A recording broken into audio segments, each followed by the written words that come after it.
Greetings, LDF. This is my Pioneer CLD D503 player. It is a double-sided player. It can play digital tracks.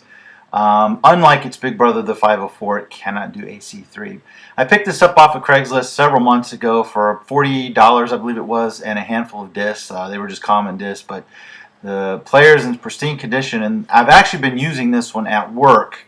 I don't keep it at work. I transport it there for those quote-unquote holidays like May the 4th be with you, and the day that celebrates Douglas Adams, Hitchhiker's Guide, I brought it back to work. It's been working flawlessly, but then when I got it home from that last trip, all of a sudden it started making a weird rattling sound when I went to go play a Laserdisc.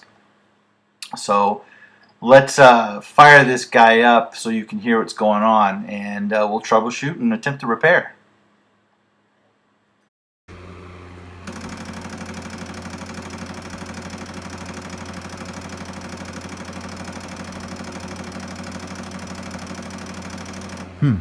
Interesting. Let's open it up and see what we get. Okay, so got the cover off, and we're going to power back up here.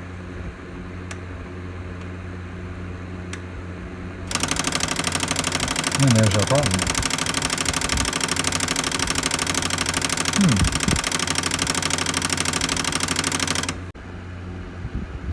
So one thing I've noticed about the track down here is that it's a little springy. I'm not sure if it's supposed to be this way, but obviously what's happening is this gear turns this one, then turns this one. It's just pushing this track down and skipping. The teeth are not broken. There are no broken teeth here, either here or on the track itself.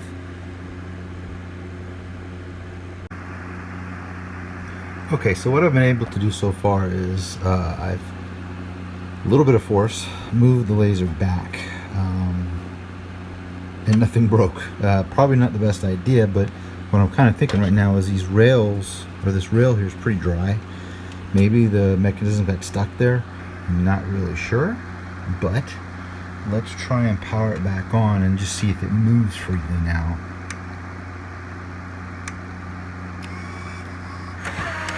Yep, sure does. That fixed the problem. Happy, happy, joy, joy, happy, happy, joy, joy. So it looks like the laser assembly was stuck at the end, and that rail is dry. So I'm going to take some lithium grease and just grease it up and see what we get. Using lithium grease, sprayed a little bit here, used my finger and just lubed up the rail there.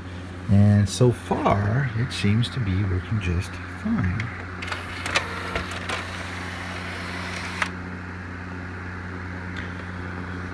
This player, for its age, is in really good shape. I'm not sure if it's been serviced before or not, but there's little foam pads that are in perfect condition, like they haven't disintegrated at all. Let's open this back up again. And as you can see on this mechanism here, that's not grease I put. That was there from before, and it's fresh. So I don't know, it looks like somebody may have serviced it before, but it's really clean, practically brand new on the inside. But there's more.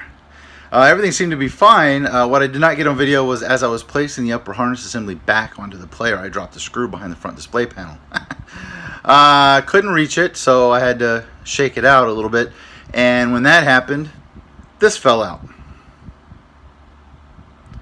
I'm not sure what this is at this point. However, some of the industrial players I have that have a larger brother to this. It's like I said, it's larger and it's metal. It sits towards the back of the player, and it has something to do with the tray because I can flip it manually.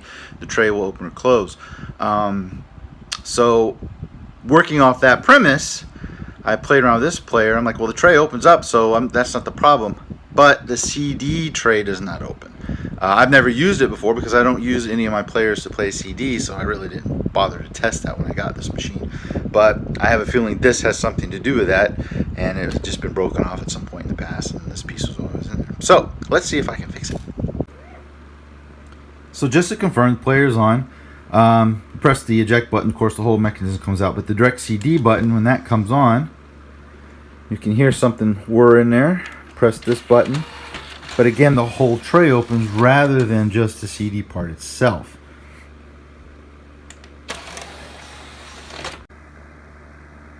try as I might, I could not find where that piece broke off from in the 503.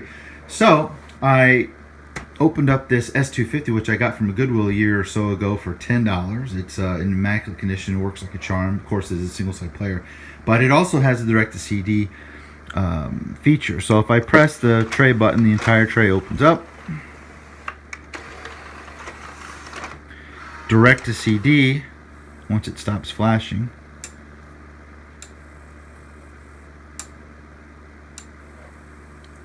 There you go.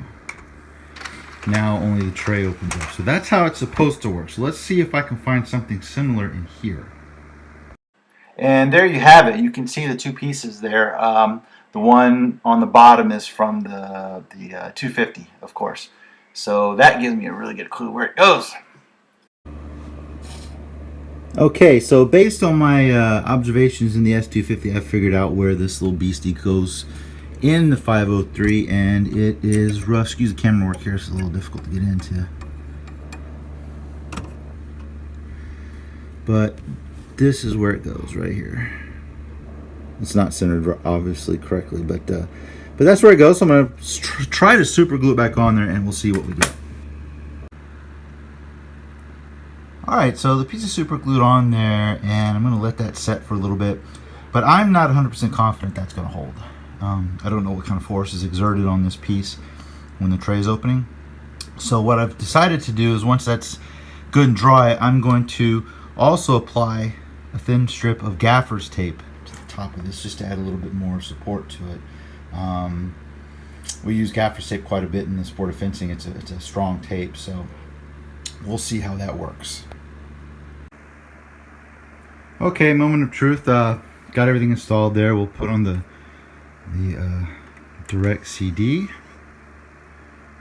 and let's see what we get. No, that didn't fix it. And as you can see, the maybe you can't see it. Where is it?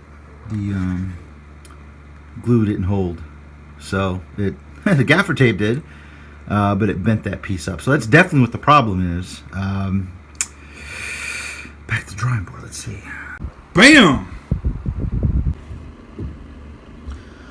Okay, so the Gorilla Glue's been sitting for a couple hours now. It doesn't look pretty, but it seems to be on there pretty firm. I've put a little bit of pressure on it, and it's not breaking. I'm not going to put a lot of pressure on it, but let's see what we get.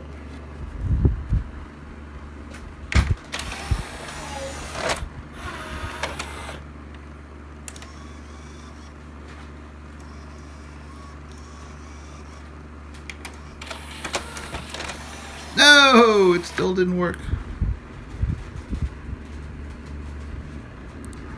And it broke again. I've tried several times to glue this piece back on, and none of my attempts have worked, so I'm just going to chalk it up to no big deal.